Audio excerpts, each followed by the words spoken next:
नेताजी बैठिए। बाहर सब नेता परेता। बैठिए बैठिए भाई, अब बंद करिए पंचौरा। देखिए, आईपीसी में आपका शिशुओं का कार्य बताया जा रहा था। फिर एक बार उसको शुरुआत किया जाए। तो नोट्स आपका अभी ये कल मिल जाएगा भाई, आते ही नोट्स आप लोग ले लीजिएगा आईपीसी का 76 से लेकर और 298 तक का। आपका मैंने पहले ही आइएगा तो नोट्स हम 30-40 कापी करा दे रहे हैं, शाम वालों को भी ज़रूरत है। तो चूंकि उसी से पढ़ाना है तो इसीलिए अभी नहीं दिया जा सका। देखिए, आपका बालकों के कृत्यों को या बालकों द्वारा किए गए अपराधों को आईपीसी दो वर्गों में बांटती हैं। यानी कि बालकों को एज के आधार पर दो वर्गों में बांटा गया है। पहला 82, जहाँ की जो बालक की एज है 7 वर्ष से कम रखी गई है, और 83 में जहाँ की बालक की जो एज है वह 7 वर्ष से ऊपर किंतु 12 वर्ष से कम रखी गई है। 82 और 83 में मुख्य अंतर यह है कि 82 बालक को पूर्ण बचाव देती है, चाहे वह समझदार हो या न हो, इससे कोई मतलब नहीं है। यह इस बात का कंक्लूसिव प्रूफ है कि बालक अपराध करने में क्या है अच्छा। लेकिन 83 में बालकों को आंशिक बचाव दिया गया है, पूर्ण बचाव नहीं दिया गया है। अर्थात यदि बालक समझता था अपने कार्य के नेचर को, या ये समझता था कि हम गलत कार्य कर रहे हैं, यानी कि बालक समझदार था, तो उसे दंडित किया जाएगा। और अगर बालक नासमझ था तो 83 उसे बचाव देगी। अब अगला क्वेश्चन ये आया कि आखिर बालकों को संरक्षण क्यों दिया जाए। 3-4 तर्क हो सकता है, पूछ ले तो तर्कों के पहले तीर चलाना है कि बालकों को संरक्षण दिए जाने के पीछे क्या बेस है, क्या कारण है, क्या आधार है। तो पहला आधार आप ये कहेंगे कि अगर बालक है तो इंटेंशन नहीं होता बालक में, यानी कि दुराशय या आशय का अभाव होता है। अतः आशय न होने के कारण बालक को बचाव दिया जाता है। बालक हैं तो सामान्यतः कौन सा बैड कार्य है, कौन सा गुड कार्य है, यानी कि बुरे और अच्छे कार्यों में अंतर करना भी बालक के लिए मुश्किल होता है। इस आधार पर भी उसे बचाव दिया गया है कानूनन। तीसरा, माइंड परिपक्व नहीं होता, यानी कि समझ की क्या होती है कमी, और कार्य की प्रकृति को या नेचर को समझ नहीं पाता, तो कार्य के नेचर को नहीं समझ पाता, इसलिए भी क्या दिया गया है, उसे बचाव दिया गया है, डिफेंस दिया गया है। अब 82 आइए, आपका 7 वर्ष से कम के बालक का कार्य, तो कोई बात अपराध नहीं है। पहले बात सब को समझिए। बात का मतलब हुआ एक्ट या ओमिशन, यानी कि अगर बालक 7 वर्ष से कम है, कोई कार्य करता है या कोई अवैध लोप करता है, इसका मतलब हुआ कोई बात अपराध नहीं है।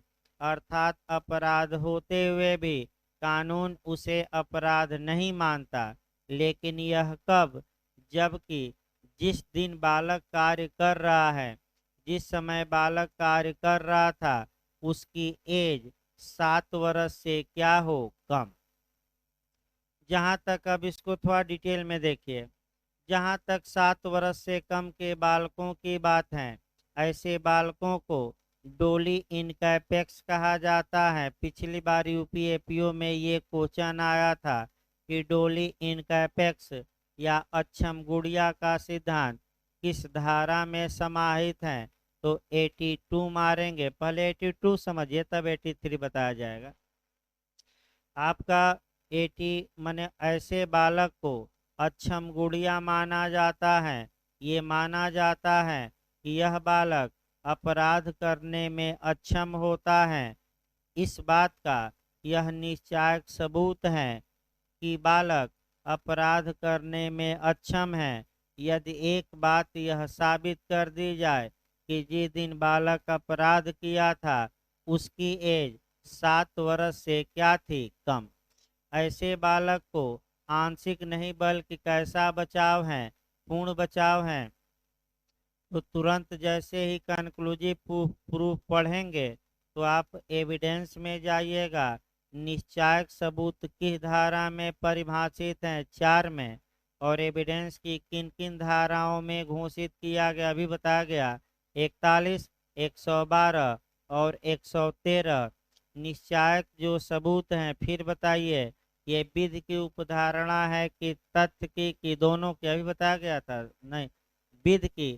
खंडनी उपधारणा हम बताए थे कि अखंडनी, अखंडनी अर्थात अगर न्यायालय में एक बात साबित कर दी गई तो न्यायालय ये अनुमान लगाएगा कि बच्चा अपराध करने में क्या है, अक्षम।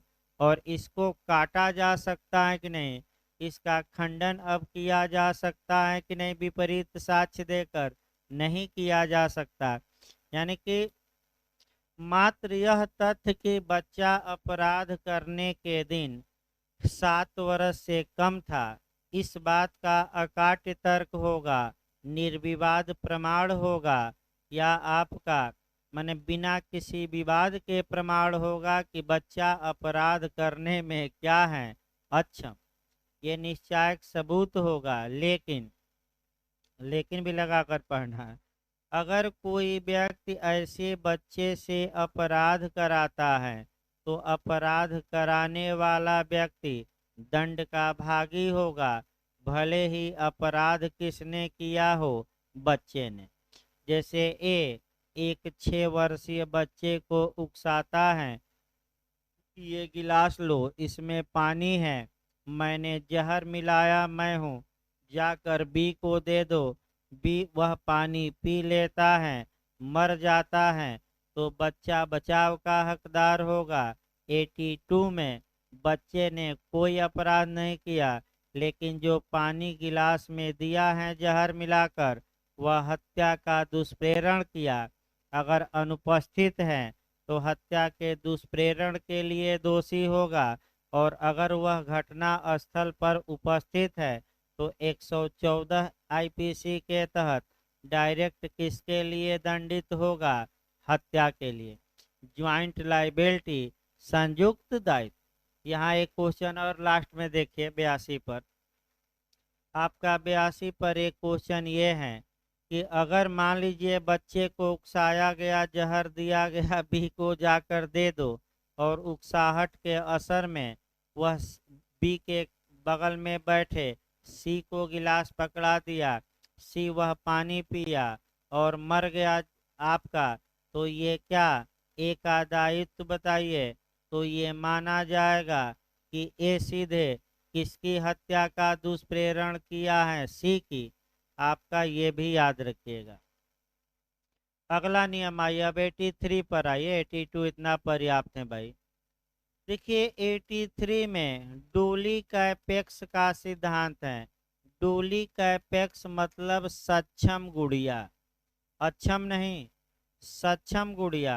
तो किस एज के बालक को अपराध करने में सक्षम माना जाता है, तो ऐसा बालक जो 7 वर्ष से ऊपर का हो किंतु 12 वर्ष से क्या हो, कम।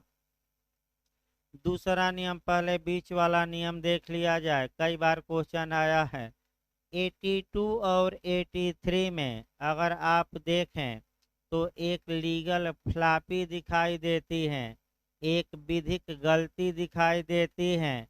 और वह विधिक गलती ये है कि 82 में जो एज दी गई है वह 7 वर्ष से नीचे, और 83 में जो एज है 7 वर्ष से ऊपर।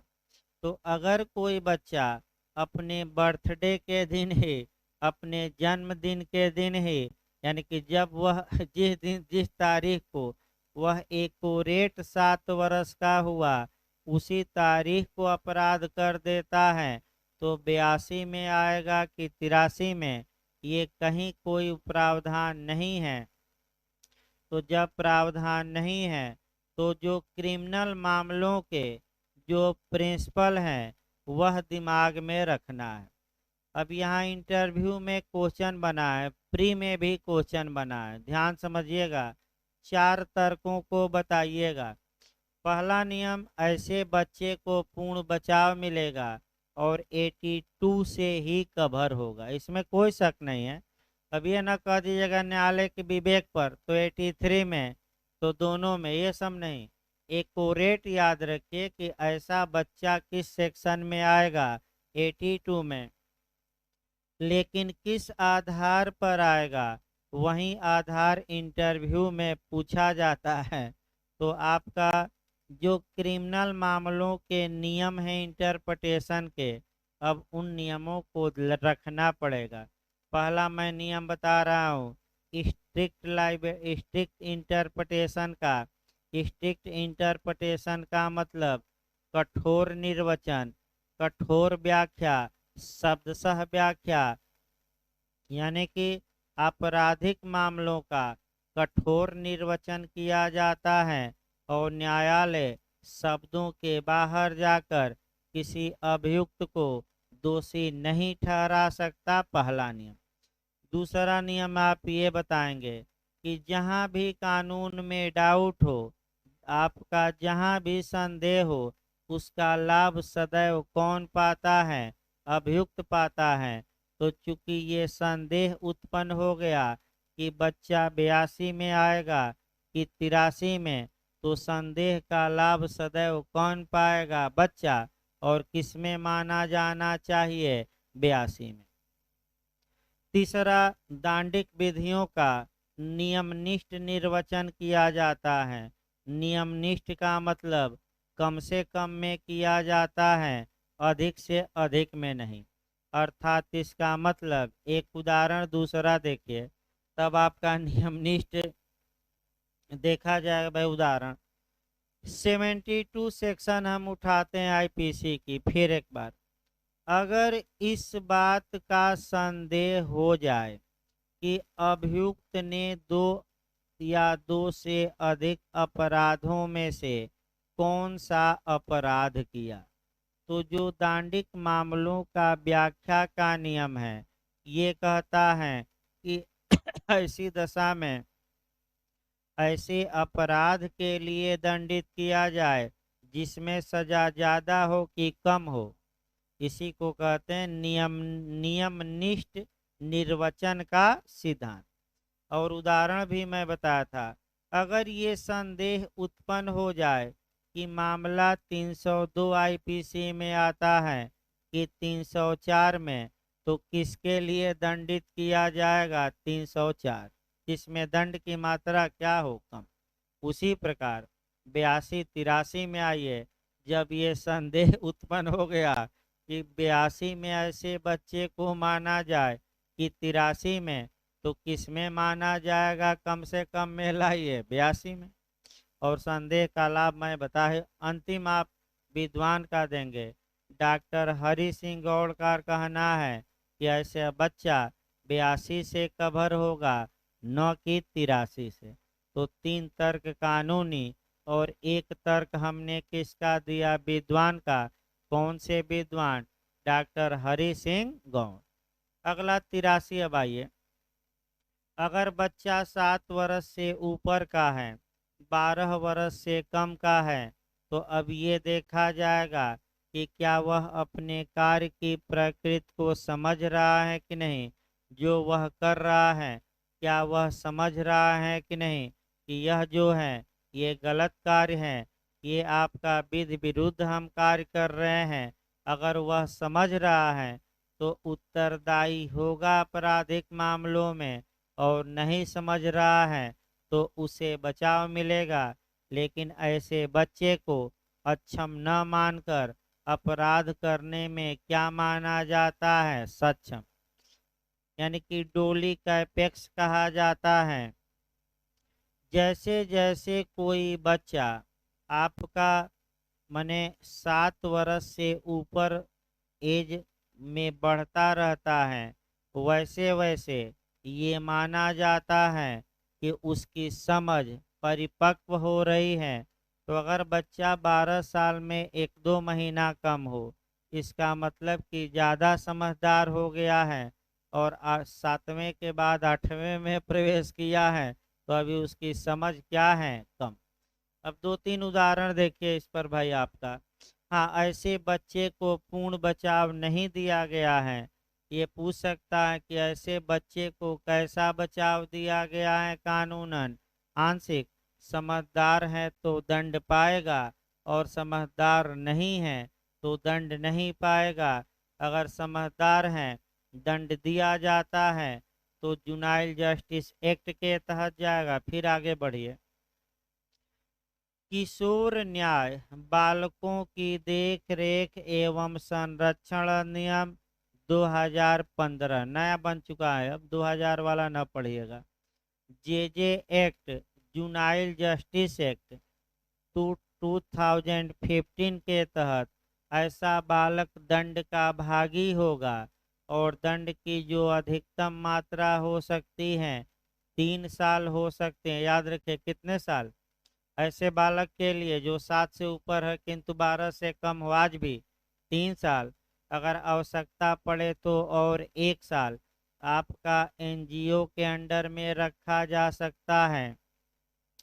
3 साल की जो सजा मिलेगी, ये दंडात्मक नहीं सजा होती है। ये कैसी सजा होता है? रिफॉर्मेटिव, यानी कि सुधारात्मक। बच्चे को इसलिए सजा दी जाती है कि वह उसका पूरा भविष्य पड़ा है, वह सुधर जाएगा।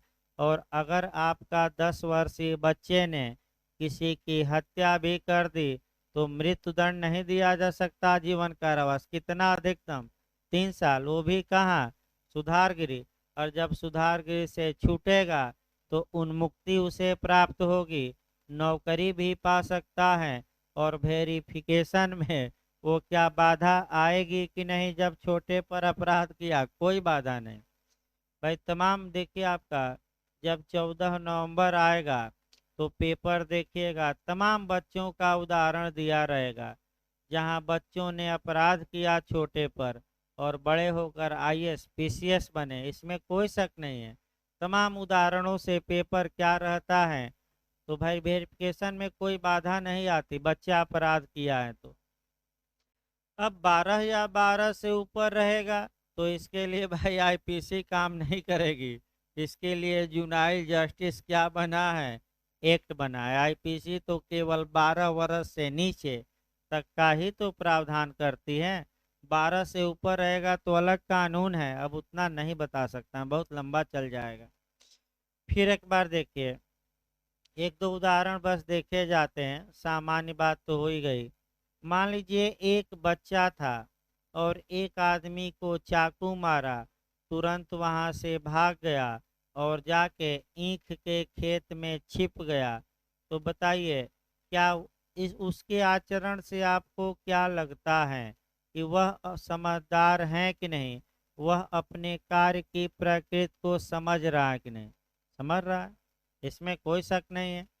तो दंडित होगा कि नहीं? होगा, लेकिन वही दंड कितना पाएगा? 3 साल। और कौन सा? दंडात्मक नहीं बल्कि सुधारात्मक। दूसरा उदाहरण देखिए, एक बच्चा कह सकते हैं दूसरे आदमी को तीर चलाकर मार देता है और वहां खूब हंसने लगता है कि आज हमने सीता मैया का हरण करने वाले रावण का वध कर दिया है।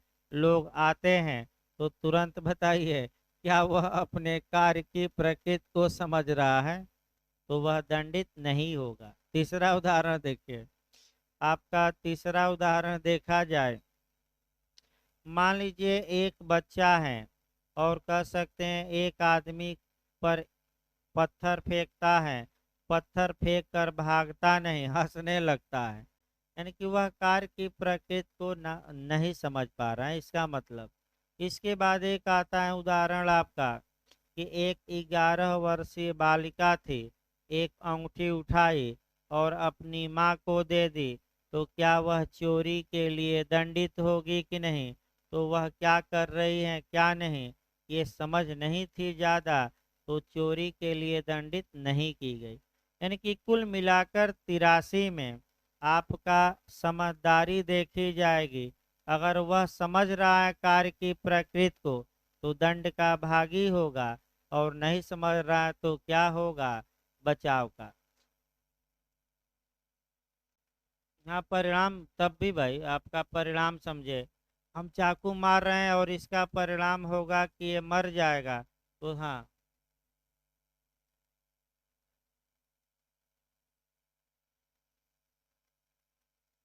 हाँ,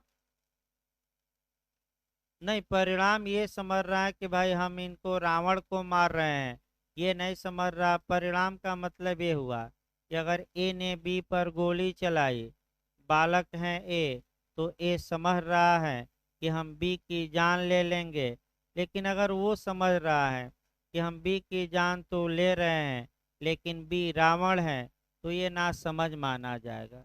परिणाम के बारे में ये माना जाएगा कि वह कार्य तो गलत कर रहा है, लेकिन इसका परिणाम किसी की जान जा सकती है, रावण नहीं मरेगा। अगर ये नहीं समझ पा रहे हैं तब बचाव मिलेगा। अगला देखिए, आपका 84 धारा देखा जाए। 84 पर भी एक क्वेश्चन सेट रहता है, और वह जो क्वेश्चन रहता है किसी भी एंगल से पूछा जा सकता है। 84 को पहले तो आप कवर करिए कि जब 84 को पढ़िएगा तो आपका कैसे कैसे क्वेश्चन बने हैं, दो चार लाइन पहले वो देखा जाए। देखिए, पहला जो 84 पर क्वेश्चन बना है कि चित्त विकृतता को, यानी कि अनसाउंड माइंड पर्सन के कार्य को कहाँ बचाव दिया गया है, तो आपका जवाब रहेगा 84 में। पहला क्वेश्चन आता है। दूसरा, चित्त विकृतता कब होनी चाहिए? जे और एपीओ दोनों में आ चुका है। कार्य करने के पूर्व, कार्य करने के पश्चात, कार्य करने के समय, उपर्युक्त सभी। तो कब बचाव मिलेगा? जब अनसाउंड माइंड वह कब हो? कार्य करते समय। दूसरा क्वेश्चन। तीसरा क्वेश्चन आपका आता है चित्त विकृतता पर। प्रथम केस कौन सा है? तो आर बनाम अर्नाल्ड का है, गलत न हो। आर वर्सेज अर्नाल्ड का माना जा केस है चित्त विकृतता पर, प्रथम केस। फिर आपका क्वेश्चन का मॉडल हम बताएंगे कि चित्त विकृतता पर किस केस में कौन सा सिद्धांत प्रतिपादित किया गया। तो इसके लिए आपका कुछ केस जानना पड़ेगा और कुछ प्रिंसिपल भी याद करने पड़ेंगे, क्या कहा गया। इसके बाद चिकित्सकीय चित्त विकृतता और विधिक चित्त विकृतता क्या होती है, कौन बचाव देती है, कौन बचाव नहीं देती है। तो बताइए, अगर डॉक्टर किसी को पागल घोषित कर दे और धारा 84 में वह पागल न हो, तो क्या उसे बचाव मिलेगा कि नहीं? नहीं। तो कौन सा चित्त विकृतता बचाव देती है? चिकित्सकीय की विधिक। विधिक चित्त विकृतता कब होगी? जब 84 में उसका मामला क्या हो जाए, सेट हो जाए। इसके बाद जो क्वेश्चन बनता है कि आईपीसी में पागल को क्या कहा गया है, ये भी क्वेश्चन बना था। तो पागल नहीं, मैं बता रहा हूँ बार बार, अनसाउंड माइंड या चित्त विकृत या विकृत चित्त। भाई याद रखिए, अनसाउंड माइंड यानी कि चित्त विकृत या विकृत चित्त। अब जो चित्त विकृतता हो सकती है, या तो किसी रोग के कारण हो सकती है, या दो बूंद लेने के कारण, यानी कि नशा के कारण। फिर बेरक तोड़िए। अगर चित्त विकृतता किसी रोग के कारण है तो 84 में कवर करिएगा। यानी कि अगर कोई व्यक्ति कोई अपराध कर रहा है अपराध करते समय मस्तिष्क में दोष के कारण वह गलत क्या है सही क्या है ये समझने में असमर्थ है, तब 84 के तहत वह बचाव का हकदार होगा। लेकिन अगर मस्तिष्क में दोष उत्पन्न हुआ है और किस कारण से हुआ है, 2 बूंद लेने से यानी कि नशा करने से, तो 84 का जो स्पेसिफिक रूप है वह 85 और 86 में है। फिर कंसेप्ट बनाइए। देखिए 84 में चित्त विकृतता के बारे में या आपका उन्मत्तता के बारे में आपका जो प्रावधान किया गया है ये जनरल प्रावधान है। पहला नियम याद रखिए, अर्थात मस्तिष्क में दोष उत्पन्न हुआ है, पागल नहीं है वो। मैं फिर बता दूं, पागल ना कहिएगा किसी भी हाल में।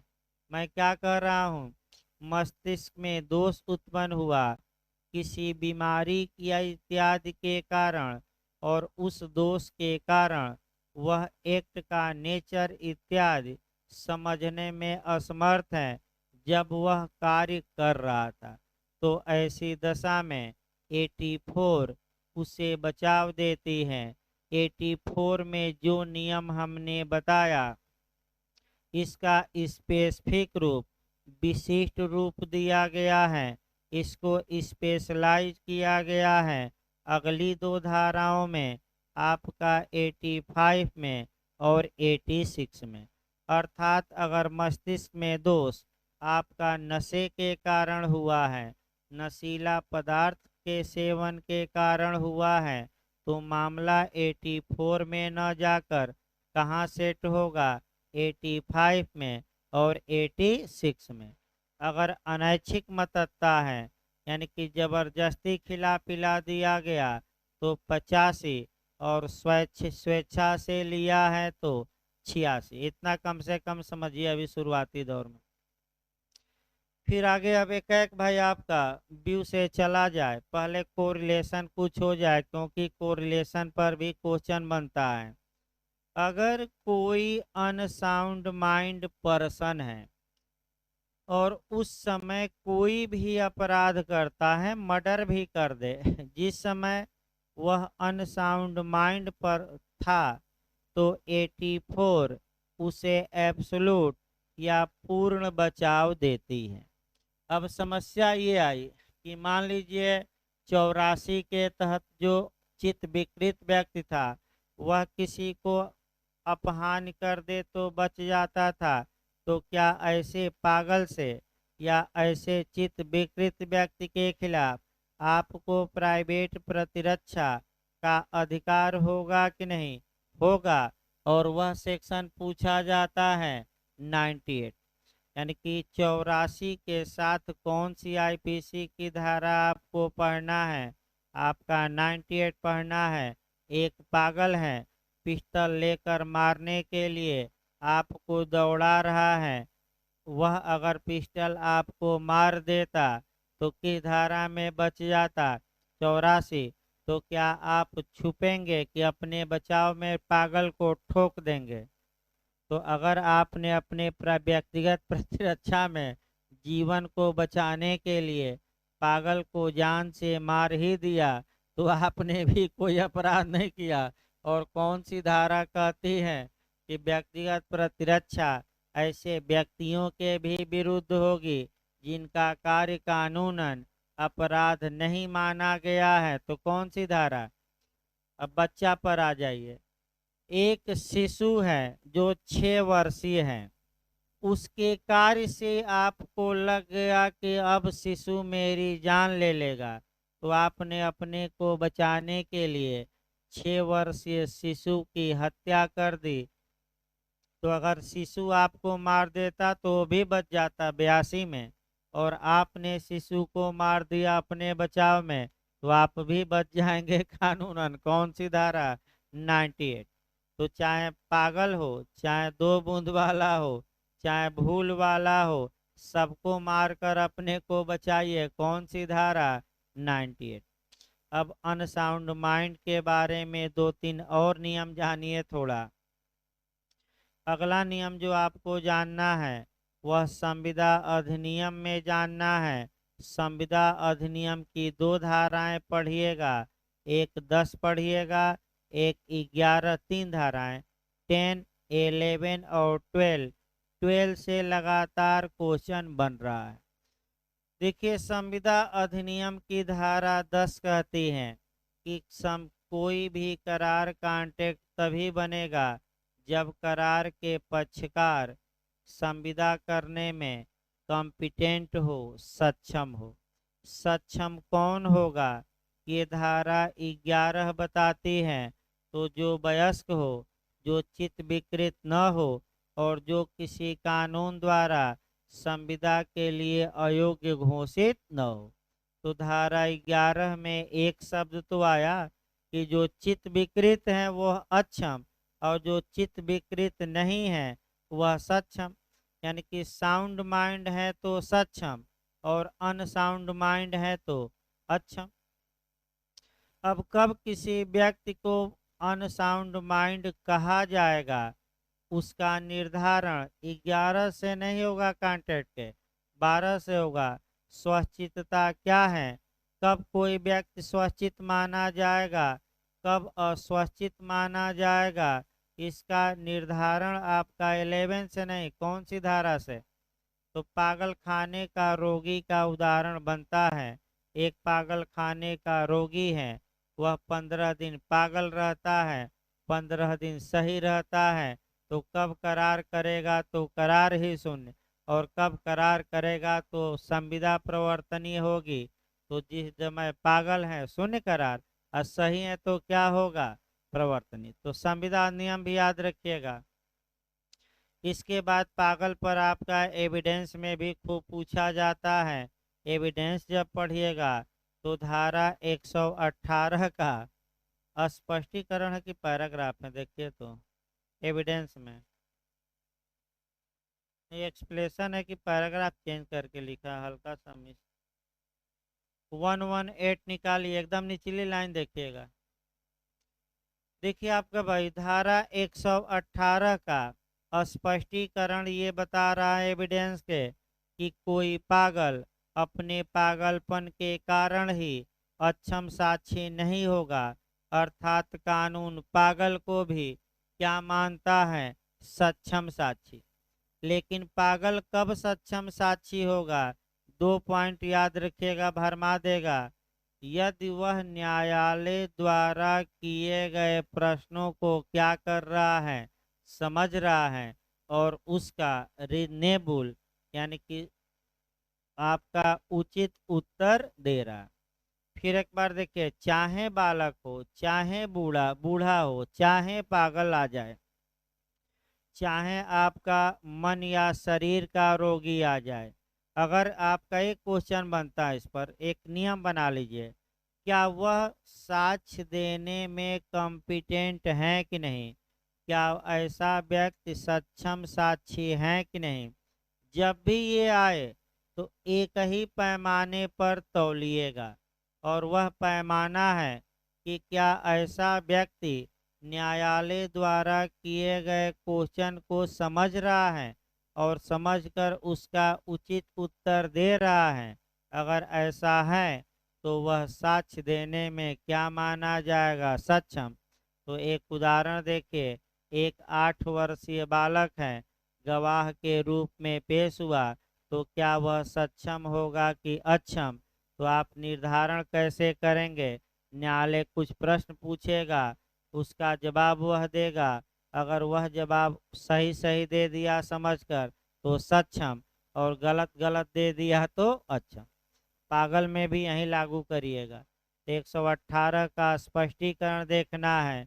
फिर आपका पागलों का जो विचारण होता है वह सीआरपीसी में कल बताया गया, अध्याय 25 में दिया गया है।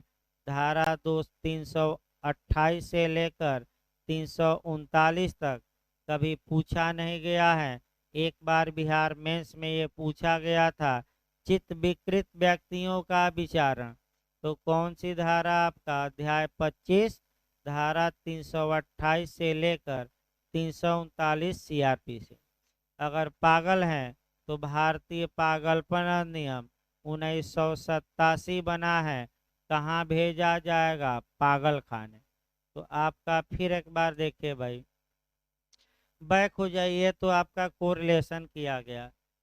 हाँ, फिर एक बार अगला कंसेप्ट में देखिए, मैं पागल नहीं कर रहा हूँ, फिर हम बता रहा हूँ मैं।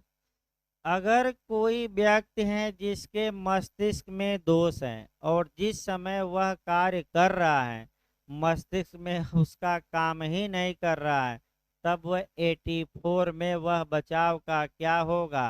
हकदार। तीन उदाहरण अलग से इस पर बनते हैं।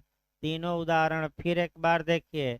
एक मिर्गी में अपराध, दूसरा निद्रा में अपराध और तीसरा प्रसूति उन्मत्तता में अपराध बनता है। तीनों भाई मेंस में भी बना है, प्री में भी, गलत न हो मैं बता दूं। 84 ही एक ऐसी धारा है जो आपका समय लेती है। तो तीन आपका याद रखिएगा, और तीन हम बता रहे हैं तीनों का। पहले आपका निद्रा में अपराध देखा जाए। देखिए, कभी कभी ये होता है कि कोई व्यक्ति सो जाता है, दिमाग सोया रहता है, लेकिन उसकी आंख खुली रहती है और वह कार्य करता रहता है, लेकिन दिमाग काम नहीं करता कि वह क्या कर रहा है। तो मान लीजिए एक औरत है, रात में सोई हुई है, वह जगी और जाकर बाहर खड़े व्यक्ति पर दो डंडा मारी और फिर आकर सो गई। बाहर खड़ा व्यक्ति भागा, सुबह हुआ तो आपका ये हुआ कि इन्होंने मारा था। औरत कह रहे हैं कि हम कहाँ मारे थे, हम तो सो रहे थे। यानी कि इसका मतलब ये हुआ कि औरत ने अपराध किया, वो भी आपका निद्रा में किया, लेकिन उसका मस्तिष्क उस समय कार्य नहीं कर रहा था। वह नहीं सोच समझ पा रही थी कि मैं क्या कर रही हूँ। फिल्म भी बनी है इस पर, और धारावाहिक भी बना था कि एक औरत रात में जगती थी और बाहर व्यक्ति को मारकर आ जाती थी। सुबह आपका पता ही नहीं चलता था, जगती थी। तो ये होता था कि ये औरत तो सो रही है, लेकिन उसका दिमाग काम कर रहा था कि नहीं उस समय। तो पागल वो नहीं है, लेकिन मस्तिष्क में दोष के कारण उसका दिमाग काम नहीं कर रहा था। तो बचाव की हकदार होगी कि नहीं होगी? दूसरा, मिर्गी में आ जा अपराध। मान लीजिए एक औरत सब्जी काट रही थी, उसी दौरान उसे मिर्गी आ गई, लगी छटपटाने। तब तक आपका पति महोदय गए और पति महोदय हाथ पकड़े तो आपका चाकू हिलाकर पति का उंगली ही काट दी। तब आपका दो चार आए लोग घर के, और क्या सुंघाए? चप्पल। गांव में पहले चप्पल ही सुंघा जाता है, चप्पल मारा नहीं जाता। तो भाई अब कौन सा चप्पल आपका सुंघाया जाए, चमड़े का कि हवाई चप्पल? चमड़े में लग रहा है कि ज़्यादा शक्ति होती है। चलिए भाई, तो चमड़े का चप्पल सुंघाया गया। अब लोग कह रहे हैं भाई आपका, हम जानते नहीं भाई, ये सुनी सुनाई बातों पर बताया जा रहा है। चमड़े का चप्पल सुंघाया गया, फिर होश में आई। तो जब वह मिर्गी आई थी, हेलो, जब उसे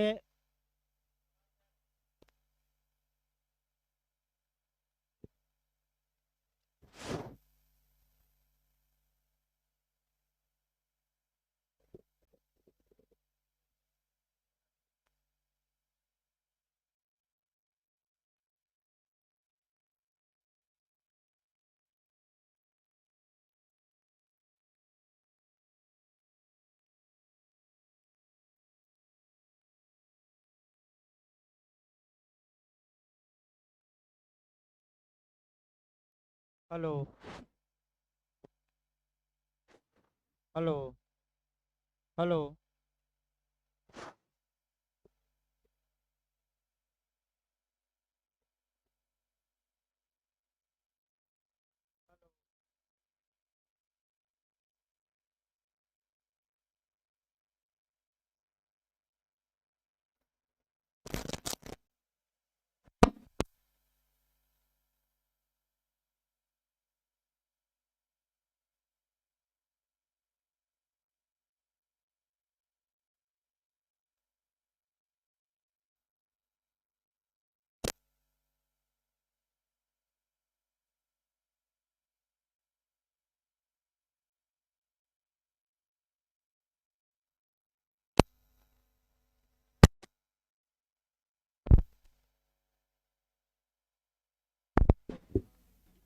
हेलो।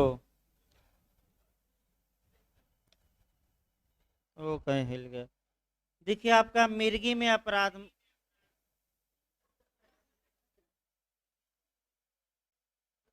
हेलो।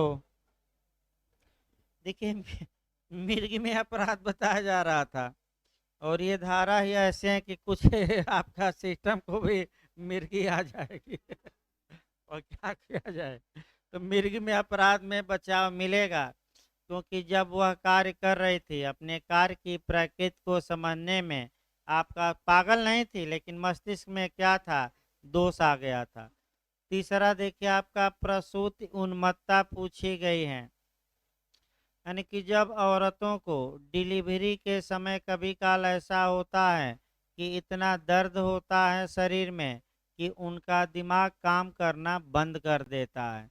अगर उस दौरान वह अपने बच्चे को मार दे, डॉक्टर को मार दे, नर्स को मार दे, वार्ड बॉय को मार दे, तो औरत ने कोई अपराध नहीं किया, क्योंकि कभी काल ऐसी कंडीशन आती है कि उसका दिमाग काम करना क्या करता है, बंद कर देता है।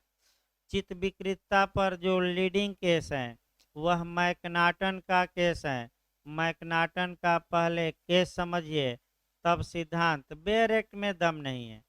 बेयर एक्ट तो 5 मिनट में निपट जाएगा, लेकिन जो दम है आपका, ये सामान्य जो बातें बताई जा रही हैं केसों।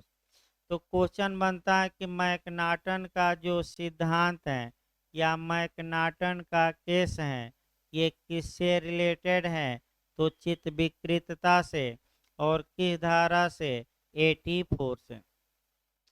जो मैकनाटन था वह इस भ्रम में था कि प्रधानमंत्री ने इंग्लैंड के मैंने हमें नुकसान पहुंचाया है, अतः मैं प्रधानमंत्री को जान से मार दूंगा आपका। और एक दिन वह गोली चलाया।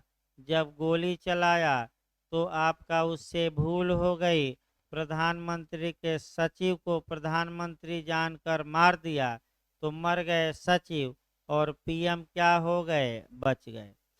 फिर मैकनाटन पर मुकदमा चला, और ये हुआ कि मैकनाटन के वकील जो थे काकबर्न महोदय थे, और काकबर्न महोदय ने बचाव लिया कोर्ट में अनसाउंड माइंड का।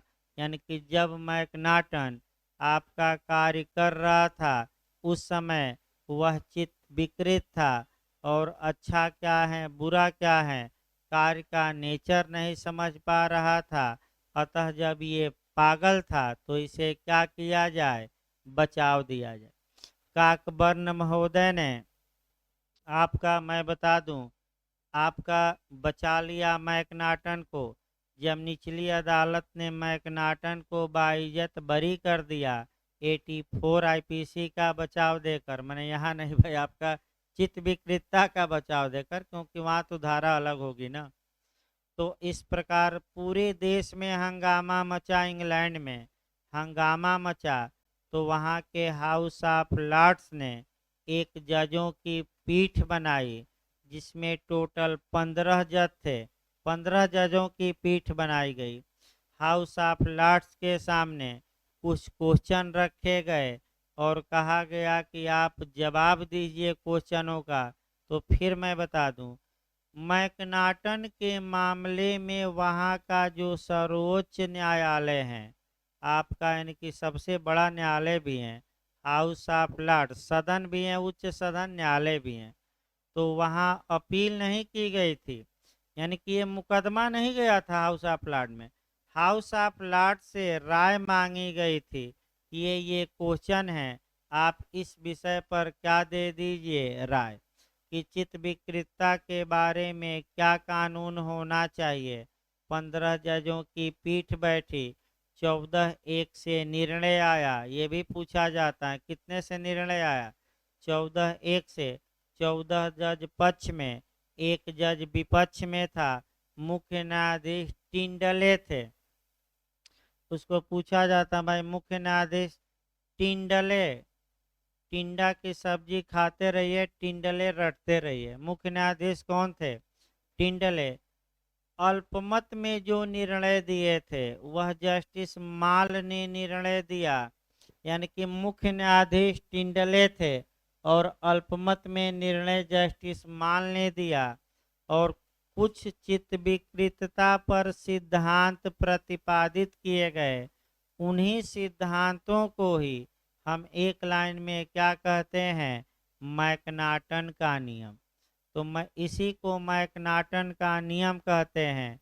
एक यहाँ और व्यू देखना है आपका। जब काकबर्न वकील थे तो पागलपन का बचाव कोर्ट से बहस करके दिलवा दिए मैकनाटन को, और जब यहीं जज बन गए तो भाई आपका सोच बदल जाती है।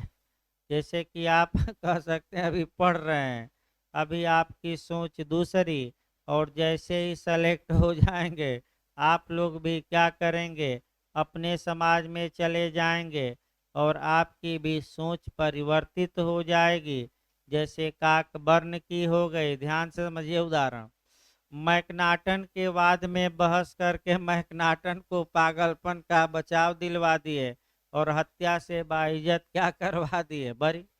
जब ये बाद में जज बने तो इनके सामने केस आया आपका आर बनाम वेडिंग फील्ड का। कौन सा केस आया, आर बनाम वेडिंग फील्ड का, जिसमें धारा 6 पर है एविडेंस का, जिसमें बताया भी गया था कि एक औरत का कमरे में गला काटा गया।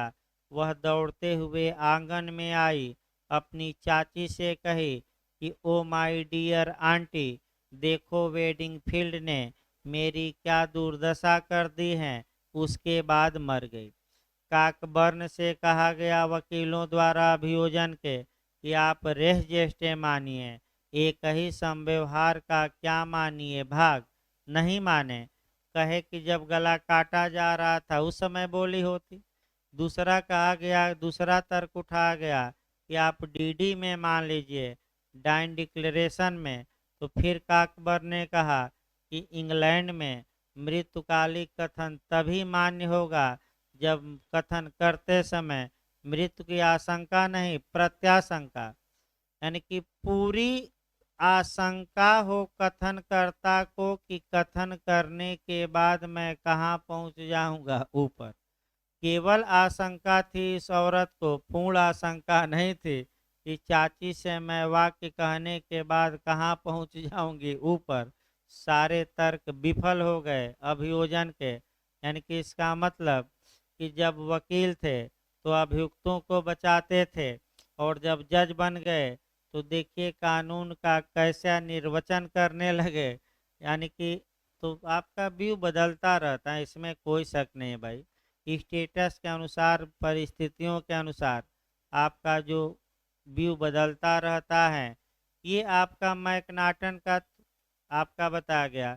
84 पूरी तरह मैकनाटन के नियम को समाहित नहीं करती, लेकिन मैकनाटन में दिए गए कुछ सिद्धांतों को जरूर अपनाती हैं।